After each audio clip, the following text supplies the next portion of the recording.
RJC Explorers, and just on the way back from Hull, and we're in here. You can see the signs there: Horncastle, Caister, South Willingham, Donington on Bain, and then look at this massive antenna, probably like for all the TV stations and everything. But on the way here I was looking and I saw a lid up, and I think over here is the Burgh on Bain ROC post, Royal Observer Corps. And I was travelling, coming this way towards Hull, and I saw the lid. I didn't know this was here, and I thought I'm going to stop there on the way back. So I decided to come and have a look. It's a brilliant place for it. You have to excuse the wind because it is proper windy. Overlooking over there, you can see for miles and miles. Might be able to see when we get up here. But yeah, I thought I've got to stop and have a look at this. It's going up a bit of a steep mound here. So we have this bit here, which is sometimes seen at the side of the ROC post. I can't remember the exact name of what this is called, but you can see it would have had a lid on it, just like for observing as well. But you can see miles going over the valleys that way and that way. Sorry about the wind, but that's quite rare to see this bit here, although it's not in good nick. And this is what caught my attention, because the lid, see the lid from the road.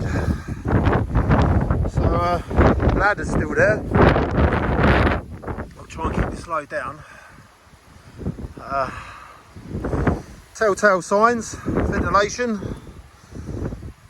Quite high up. These were basically for monitoring when nuclear bombs were going to go off, if they were going to go off during the Cold War in the 60s, 70s, 80s, up until the fall of the USSR, which is now Russia. But anyway, we're going to see what this is like inside. If I can get the lid up. Just drop the torch, so that's not good. Hopefully it'll work. Yeah, it works. Okay. That was a good start. Just got it on my leg.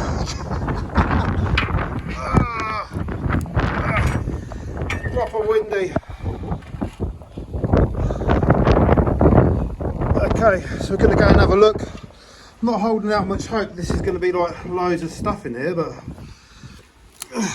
we shall have a look.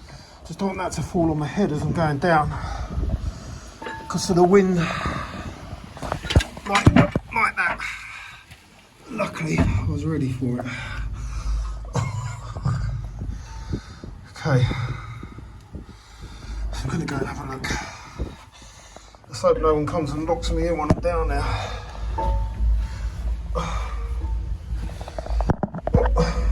Excuse my footage, but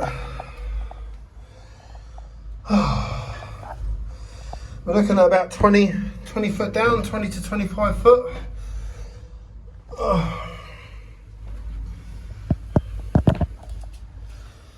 Okay. Which has been totally trashed in here. Oh, it looks like everything's been broken. You would have had shelving all along here.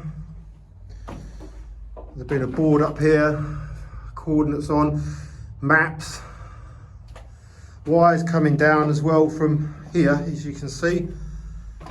Well, they could tell, and if bombs are going off, how far away they were, if the contamination had reached, and so forth.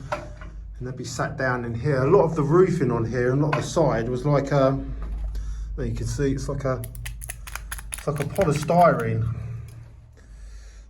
I don't know if that's just for warmth to keep in here or why that was like that. And the roof was often like it as well. You can see this thing's a little bit different. I don't know what that is underneath. So it's like a tar, but it's all on the walls. Yeah. Been some other people here, look. Abandoned UK, Deep into the Unknown, Finders Keepers, and Frontline Urbex. So I don't have no stickers and stuff, but it's RJC Explorers. It's my channel. And there's the door, which would have been there. And as you can see, it's got the wire on the front that would have been ventilated as well. This would have been a green colour. Let's have a look. It's got a tinge of green to it.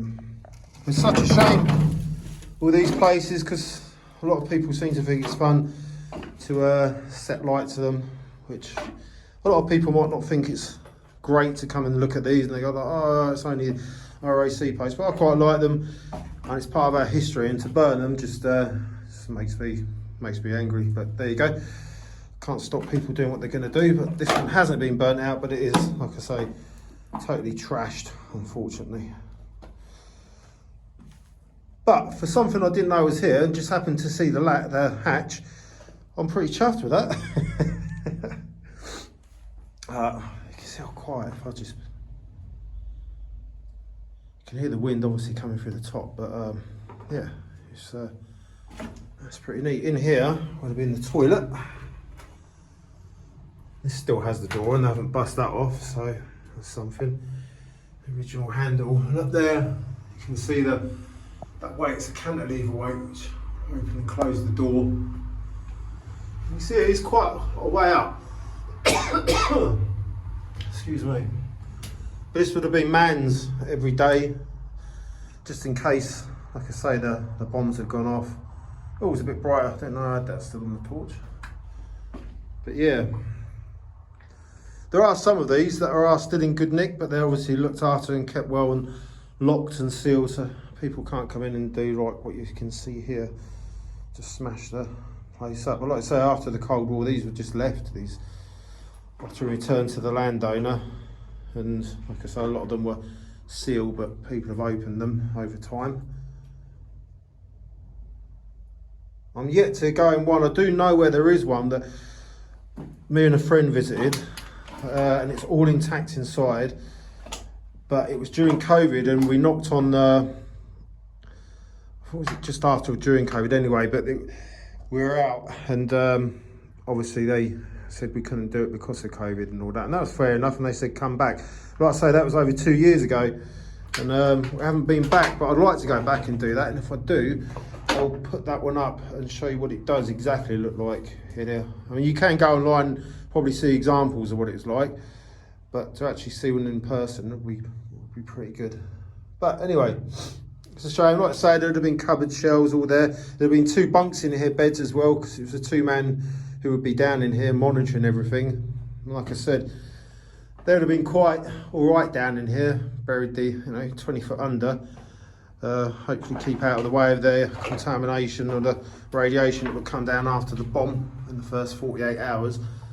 And obviously what they saw would be relayed back, so at GHQ they could get a good picture of what was going on and how far the contamination had spread and everything. But anyway, I'm pretty pleased with that, so we will head back up. So you have to bear with me with my filming again. One good thing though, there aren't any massive spiders. Oh, just a beetle sort of like hanging in that. I don't know what he actually is doing. I'll knock him off from that web. Might have saved the beetle. Anyway, I'm gonna head up.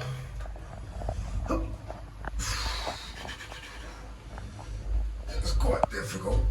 Oh. One hand. A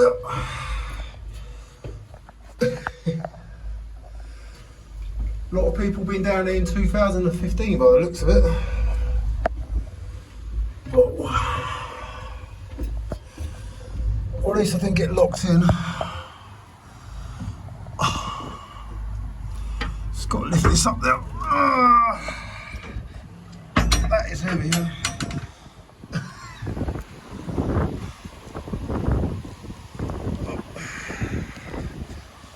There you go. You see the view. Great. Like I say, the instruments, just going to lean back on that because I don't want that smacking me in the head again. That's the some of the instruments there, and there would have been some smaller ones dotted throughout, picking up the levels of radiation and so forth. But that's pretty neat. We'll try and get the proper name of that. I've only ever seen that at one other place of where there's an ROC post. Not all of them had them, but some of them did. Just gonna jump down. Up. So there you go. Burgh on Bain ROC post. Just knock this down. I think that's as low as it will go. I can't get that any lower, although it's not particularly flooded in there. That's how it was. That's how I'll leave it. So there you go. There's part of the ventilation. Can't see where the other instruments would have been. Don't think there's anything else here. No. But a great place to have it though. Like I say, you can see for miles here, so you would have seen the blast coming up over there, where it hit, and so forth. It'll come back down. Pretty pleased with that. So there you go. Little ROC post still there after all these years. Anyway, I'm gonna go now, but that mast is massive. Don't know, must be 400 foot high, something like that, but there's no way you get me up there, I can say that much. But anyway, I hope you enjoyed that little explore, and I'll try and get some more videos up. I'm adding to my database, and I'm going to head back home because I've got about an hour and a half journey after just coming across the Humber Bridge. So yeah, thanks for watching, and I shall catch you all soon on some more adventures. Anyway, stay safe, thank you very much, bye.